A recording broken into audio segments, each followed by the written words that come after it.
Miss Barbie Fortesa, abay pinag-iingat no dito sa aspetong ito. Ano nga ba ang nakapaloob sa balitang ito? But before that, if you haven't subscribed yet to my YouTube channel, please don't forget to like, share, and subscribe at i-hit mo na rin ang notification bell for more showbiz updates. Bago tayo of course magpatuloy sa ating updates for today's video, nais ko pong pasalamatan kayo for always watching and trusting this channel. Thank you so much sa inyong laging panonood at palagi ang pagsubaybay sa mga updates po natin. Maraming salamat po. And for today's video, ito na, pag-usapan natin ang ilan sa mga comments and reaction po ninyo patungkol naman sa ating latest updates. Unahin po natin si Miss Shashing. Sabi niya, yes Miss Sarez, okay din na mapasama sila sa Batang Quiapo. Magandang exposure yan para sa kanila kasi mas marami pa ang magkakakilala si kanila. Kasi ang Batang Quiapo pangmasa pero okay din sana magkaroon si Barbie ng guesting sa ND.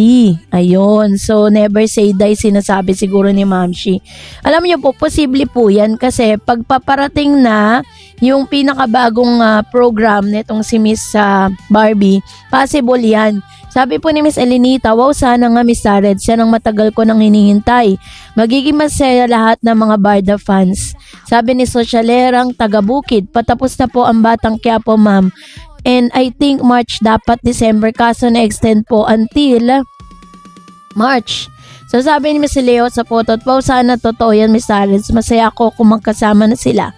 Thank you sa updates and God bless. Ayan. Thank you so much Ma'am Shi sa inyo pong comments. Yun din po yung, ang dami po talagang mga nagre-request na sana makita sila together. And another comments po, sabi po ni Ma'am Shi Elenita, wow sana po matuloy na yan. Ayan, matagal lang hinihintay maging masaya lahat ng Barda fans. So, ito po yung kanilang komento kani-kanina lang So, base po sa mga nakikita ko, talagang marami na talagang nakakamiss dito po sa Barda. Marami po talagang magnanais talaga na makasama silang muli. Pero, mas pinag-usapan ngayon ang ilan sa mga comments at ilan sa mga naging video nga dito patungkol dito po sa nasabing sinabi ni Miss Rudy Baldwin. Panoorin po natin ito. Ito. Si Barbie Fortesa. Okay. Maganda naman yung career. So good naman yung yung health. Maganda naman yung flow. Pero si Barbie kasi in the future mean to be siyang mag-asawa ng 2 beses. She will get married 2 times. Yes. She will get married 2 times. Not her mistake. Itong pangalawa kasi, sa pangalawang gito, yung unang married kasi niya is not a failure. Hindi ko na sabihin ko anong reason. Basta, sa pangalawang... Pati yung reason, nakakita niyo rin po. Ayoko na sabihin yung reason, kasi ayoko siya mag-isip. So, sa pangalawang married niya, there is 3 manliligaw. Okay. So, basta lagi mo lang tandaan, Barbie, doon sa 3 yon, okay naman. Mahal naman siya itong 3 to. Pero mas mahal siya nito eh. Mayroong isang tao na manliligaw ka, na mayroong kang pagkain na ayaw mo na kinakain niya. So yun ang pipiliin mo kasi that is your soulmate. Yung taong kakain na pinakaayaw mong pagkain. Barang. Ito tandaan ninyo ha. Alam mo na barang. Tandaan nyo ha. Kahit nasa lunch break sila, tinitignan lahat to. Nasa lunch break. Hindi kasi lahat naman gusto niya pasado. Pero kung ako tatanungin niya, kung gusto mo ng isang lalaking mag-stay sa'yo minsan sa moody mong sitwasyon, mood, piliin mo yung lalaki na kinakain yung pinakaayaw mo at ginagawa yung pinakaayaw mo kasi yung taong yun magmamahal sa ng totoo, mag-i-stay sa ng totoo, mag-provide ng kailangan mo at babaguhin niya na yung ayaw mo ay ayaw niya rin. Maging ayaw niya na rin. So, this guy will be under your control. Yun ang mahalaga, under control. Barbie. Muli na naman naging matunog ang pangalan ni Miss Barbie Fortesa matapos nga po na siya po ay bigyan ng readings itong si Miss Rudy Baldwin. Sinabi nito na 2 times or 2 beses po mag-aasawa. Ito pong si Miss Barbie Fortesa dahil sinasabi nga nito na talagang magkakaroon po siya ng failed relationship dahil po sa mga pangyayaring ito. So sinasabi po dito na si Miss Barbie ay parang sinasabi niya na yung unang magiging asawa daw ni Barbie ay hindi sila magiging okay at magkakaroon siya ng pangalawang pagkakataon para mag-asawa. Kung mapapansin po ninyo, si Rudy po kasi kapag po siya ay nagkakaroon ng readings po no, sa mga artista or kahit po sa mga ordinary, lagi niya sinasabi puro pangit, 'di ba? Parang napaka-negatibo ng kanyang mga readings. Kaya talagang hindi po talaga siya, parang hindi ka mag-inspire kapag sa kanya ka nagtanong. So, ngayon, dahil po dun sa mga kumalat na mga readings na yun, nag-post po ngayon si Miss Barbie Fortesa na parang may show up siya sa public na naka-wedding ring siya, ayan. So, nakikita niyo sa screen, pinost niya po yan sa kanyang TikTok account na talagang ikinabahala ng marami, nakakala nila, na engaged na. Tapos, sinabayan pa ng repost nung ito pong mami ni Miss Barbie, pinost niya po sa kanyang IG yung screenshot kung saan show up niya yung singsing. Iniisip tuloy ng ilan na engaged na. Maaring ito pong mga suot ni Barbie Fortesa is a real diamond na mga mga accessories niya, ganon. So, show up niya yan not because she's engaged, but show up niya yan dahil gusto niyang iparating sa publiko na isa ito sa mga pinaghirapan niya, isa ito sa mga na-invest niya doon sa pagpapagod niya, pagpupuyat, at sa lahat ng mga proyektong ginawa niya nung taong 2025.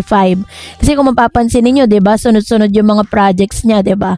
Pero kung ita-transpose natin yung mga sinabi ni Miss Rudy Baldwin dun po sa kanyang readings, sinasabi dito na kailangan si Miss Barbie is mas maging maingat siya, mas maging selective.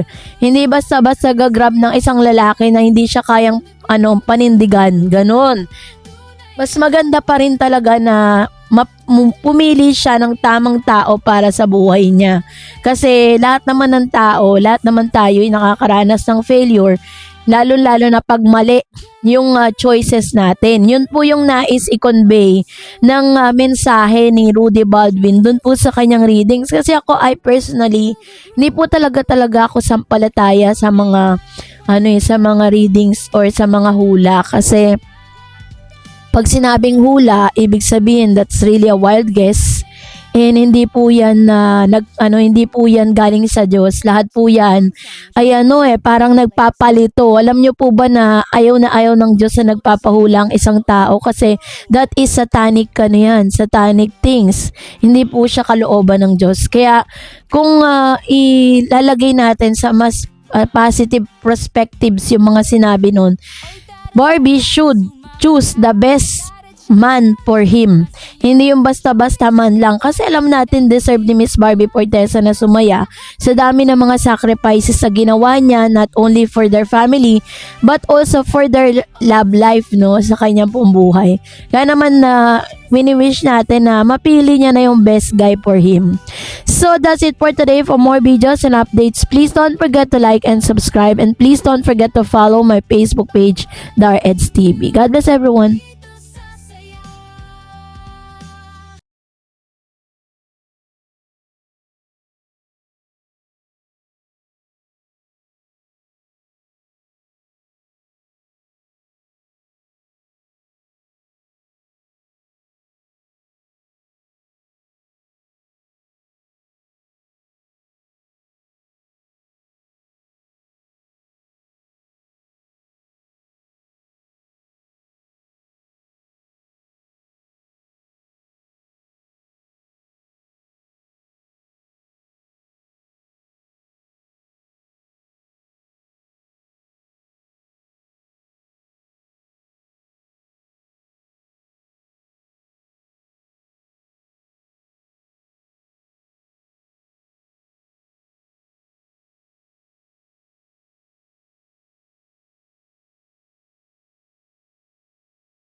So this channel also go.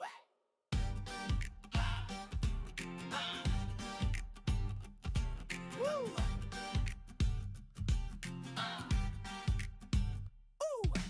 Oy tara na, sumama ka sa Dared Channel, tsika'y masaya. Showbiz, balita, hatid ay kilig. Walang fake news, lahat ay legit.